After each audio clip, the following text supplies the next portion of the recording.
பச்சை கிளி பார்த்தாலே நம்மளுக்குலாம் எது ஞாபகம் வரும்னா, அண்ணாத்த படத்துல ரஜினி சார் சொல்லுவாரு, "பச்சை கிளி" அப்படின்னு. ஆனா இந்த கிளிய பார்த்தோனே எனக்கு ஒருத்தரோட வாழ்க்கை வரலாறு அப்படியே ஞாபகம் வந்ததுங்க. அததான் நான் உங்ககிட்ட சொல்லப் போறேன். இந்த கிளி வந்து ஒரு கோபுரத்தோட உச்சியில தேவலோகத்துக்கு பறந்து போறாரு. ஏன்னா தேவலோகத்துக்கு போய் ஒரு பாரிஜாத மலர பறிக்க போறாரு. எதுக்காகன்னா, அங்கிருந்து அந்த ஊர்ல இருந்த மன்னரோட கண் கோளாறுகள வந்து தீர்க்கறதுக்காக. அவருக்கு வந்து கண்ல ஒரு பிரச்சனை. அந்த நோய் சரியாகணும்னா இந்த மலர பறிச்சுட்டு வரணும் அப்படின்னு சொல்றாங்க. அதனால இவரும் போய் அந்த மலர பறிச்சுட்டு வராரு. அப்படி அவர் வரும்பொழுது அந்த ஊர கொஞ்சம் வந்து அடையறதுக்கு முன்னாடியே அந்த நேரத்திலேயே என்ன ஆகுதுன்னா, அவங்களுக்கு வந்து அந்த நோயெல்லாம் குணமாகுது. அந்த ஊர்ல இருக்க எல்லாருக்குமே நோயெல்லாம் குணமாகுது. அந்த மலரோட அற்புதம் அந்த மாதிரி. அவர் அந்த மலர பறிக்க போனாரு இல்லையா? அதுக்கு முன்னாடி ஒருத்தர் சம்பந்தாண்டார்ன்னு ஒருத்தர். அவர் தான் இதுக்கு வந்து இந்த மாதிரி பண்ணலாம் அப்படின்னு சொல்லி யோசனை குடுத்திருப்பாரு. எதுக்காகன்னா, இந்த மாதிரி பண்ணா இவர ஒழிச்சு கட்டிடலாம் அப்படின்னு. இவர் இந்த மாதிரி கிளி ரூபத்துல போனாரு இல்லையா? அப்படி போன சமயத்துல இந்த சம்பந்தாண்டார் என்ன பண்ணியிருக்காரு, இவரோட உடல எரிச்சிருக்காரு. உடலை எரிச்சிட்டதுனால அவர் திரும்பி வந்து பார்க்கும்பொழுது, கிளியோட உருவத்துல அவர் இருக்காரு இப்போ. கிளியோட உருவத்துல அவர் இருக்காரு. சரிங்களா? அந்த கிளியோட ரூபத்துல முடியலங்க. அந்த கிளியோட ரூபத்துல அவர் இருக்காரு. கிளியோட கிளியோட உடம்புல அந்த அருணகிரிநாதர் இருக்காரு. சரிங்களா? இப்ப அவரு என்ன பண்ண போறாருன்னா, இந்த கதையே வரமாட்டேங்குது பயத்துல. கிளியோட உடம்புல அவர் இருக்காரு. அப்ப அந்த மன்னருக்கும் தெரிஞ்சிருச்சு, இவரோட உடல எரிச்சுட்டாங்கன்னு. அப்ப எல்லாரும் அவர்கிட்ட மன்னிப்பு கேட்கறாங்க, "என்ன மன்னிச்சிரு" அப்படின்னு சொல்லி. "என்னடா இந்த மாதிரி எரிஞ்சிருச்சு" அப்படி. அப்ப பரவாயில்லங்க, இதுதான் விதின்னா நம்ம என்ன பண்ண முடியும் அப்படின்னு சொல்லி, அவரு கடைசி வரைக்கும் கிளியோட உடல்லயே இருந்திருக்காரு. இவரோட வாழ்க்கை வரலாறு ரொம்ப சுவாரஸ்யமா இருக்கும் கேளுங்களேன். அவருக்கு அம்மா, அப்பா கிடையாது. 15வது நூற்றாண்டுல வாழ்ந்திருக்காரு. நல்லா தமிழ் படிச்சு, அதுல நல்ல திறமைசாலியா இருந்திருக்காரு. சரிங்களா? ஒரே ஒரு மூத்த அக்கா தான் இவர வந்து வளர்க்குறாங்க. இவரோட வளர்ப்பு நல்லா தான் இருக்கு. அதனால கல்வியெல்லாம் நல்ல செல்வ செழிப்போட வளர்றாரு. இவருக்கு ஒரே ஒரு பிரச்சனை என்னன்னா, மனைவியும் கூட திருமணத்துக்கு பிறகு கூட கல்யாணம் ஆயிருந்தா கூட அவரு அத பெருசா பார்க்காம மற்ற பெண்கள நாடி போறாரு. இதனால அவருக்கு ஒரு நோய் வருது. இந்த நோய் வந்த பிறகும் அவர் தன்ன மாத்திக்கல.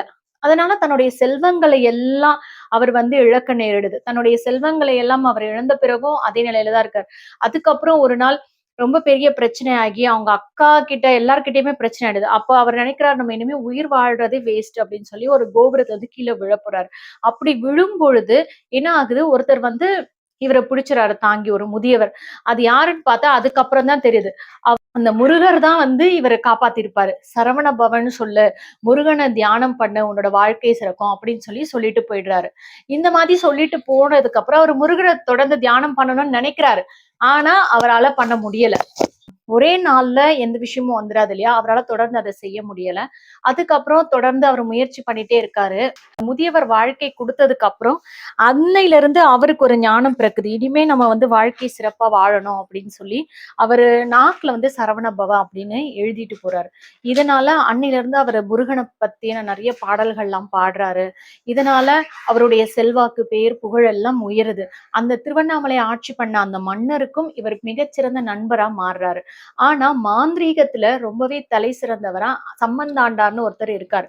அவரு என்ன பண்றாரு, இந்த நேரத்துல இவன் நமக்கு போட்டியா வரானே அப்படின்னு சொல்லி இவன அழிக்கணும் அப்படின்னு சொல்லி அவர் நினைக்கிறாரு. அதனால 2 பேருக்கும் ஒரு போட்டி நடக்குது.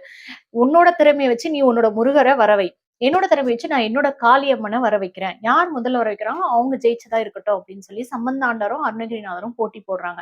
இதுல 18 வருஷமா இவனுக்கு உதவி பண்ணிட்டு இருந்த காளி தேவி சொல்றாங்க, "இனிமே நான் உனக்கு உதவி பண்ண மாட்டேன்" அப்படின்னு சொல்லி சொல்றாங்க. இந்த சம்பந்தாண்டார் என்ன கேட்கிறாரு, "நீ எனக்கு உதவி பண்ணதெல்லாம் போதும்.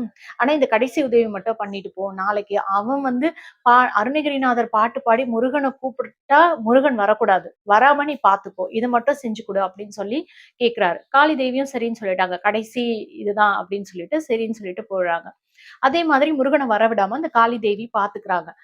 அப்ப என்ன பண்றாரு அருணகிரிநாதர், அந்த காளி தேவியோட மனசையே உருக வைக்கக்கூடிய அளவுக்கு ஒரு பாட்ட பாடுறாங்க. சரிங்களா? அதுல மனம் உருகி லயித்து இருக்கும் பொழுது, முருகன் அங்கிருந்து எஸ்கேப் ஆகி இந்த கூட்டத்துக்கு நடுவுல வந்து நிக்கிறாரு. அப்ப அருணகிரிநாதரோட பாட்டுக்கு முருகன் இசைத்து வந்திருக்காரு. முருகன் வந்துட்டாரு அப்படின்னு சொல்லி மக்கள் எல்லாம், இவர் தான் அப்ப ஜெயிச்சாரு அப்படின்னு சொல்லி அருணகிரிநாதர பாராட்டுறாங்க.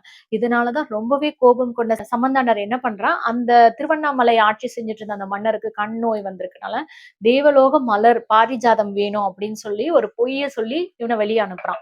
அப்ப தேவலோகத்துக்கு மனித உடலோட போக முடியாத காரணத்தினால அவர் என்ன பண்றாரு, ஒரு கோபுரத்துக்கு மேல போய் அங்க ஒரு கிளி இறந்திருக்கு. அந்த கிளியோட உடலுக்குள்ள தன்னோட உயிர கூடு விட்டு கூடு பாய்தல்ன்னு சொல்லுவோம் இல்லையா? தன்னோட உயிர செலுத்தி, அது மூலமா அவர் தேவலோகத்துக்கு போய் அந்த மலர பறிச்சுட்டு வராரு.